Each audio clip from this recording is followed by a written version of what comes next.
Katamari Reroll is the remake of 2004's Katamari Damacy, released in December of 2018 on Steam and Nintendo Switch. Today we're looking at the game on Nintendo Switch. Katamari is a game that to me holds a bit of a personal history, and I'm willing to bet for many of you who are at least of a similar age, you might relate. Katamari Damacy, along with other games at the time like Mr. Mosquito, seemed like new and zany games that the West just wasn't getting in heavy supply prior to the PS2 generation. And it's without a doubt one of the first games that caused the phrase,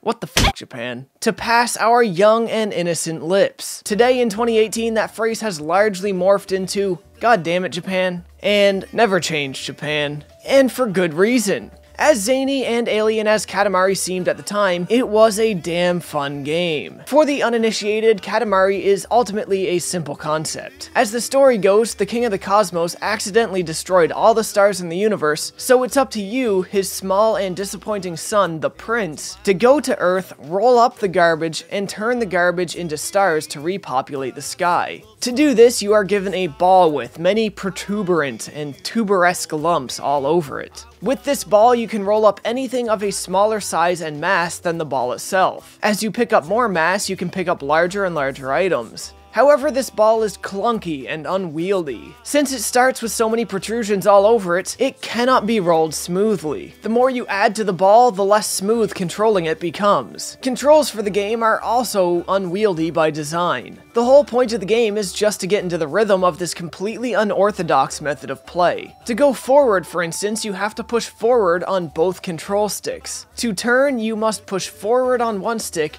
and back on the other stick that's opposite to the direction you wish to go. The physics, much like the controls, are wonky by design. Your Katamari, that's Japanese for clump by the way, will get heavier and heavier, making it harder to gain momentum with it. But with consistent force, you can climb almost any hill or structure regardless of how steep it is. As your Katamari reaches new landmark sizes, the camera zooms out and reveals a larger area full of larger obstacles for you to pick up. Eventually, you'll be large enough to pick up entire buildings and land masses with it. The game can be frustrating when your pile of trash gets caught on things that you can't pick up, and it can be frustrating when it seems the things you can and cannot pick up feel rather inconsistent. But when you get the ball rolling, pun intended, it's just plain old fun. The majority of the stages are just a race against the clock to get your Katamari to a certain size, although some stages are special challenge stages where specific types of objects need to be rolled up in mass supply. The game also has a multiplayer mode where you can face off against one other player in local competitive play, but it's fairly limited. There's only one arena and they simply swap the types of items in the arena each time you play. It's fun, but you'll see everything it has to offer very quickly. Unfortunately, because this is the first game of its sort, if you have any experience with this franchise at all, you may find it overly easy and short as a result. I beat every single stage, retried a few for a higher score, and spent about 30 minutes in multiplayer. In total, including menu times, my total playtime is a paltry 5 hours and 19 minutes. Given the game released at $29.99 USD, that's not terrible, but it did leave me wanting a bit more. As far as the port goes, I think they could have done more with it as well. Maybe some bonus stages, put the FPS to 60 instead of 30, smooth out some of the jank loading screens, and improve the audio as the music seemed to be clipping in-game, regardless of how I adjusted the volume settings. It was fun on the PS2 back in the day, and it's still fun now. It's just a simple, zany, and unorthodox Japanese title that works great as a little palate cleanser. Besides, just listen to this music. You know it's worth it for this alone.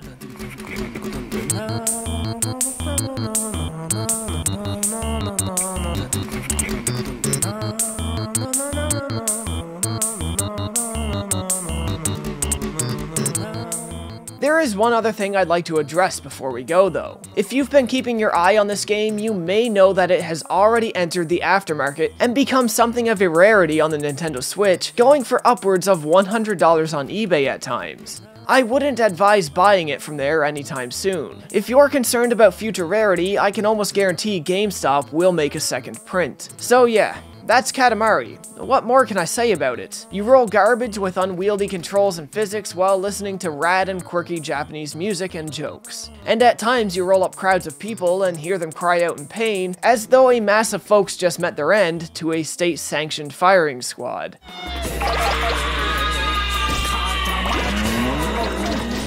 Did that sound morbid? I swear it's just hilarious. This crab is holding a gun, and I swear at one point I saw a dog riding a whale. What more do you need to know? Anyway, that's all folks. If you guys liked the video or found it useful at all, you know the deal. Like, comment, subscribe, share the video if you can. If you really like the content, consider supporting the show on Patreon, and as always folks, thanks for watching.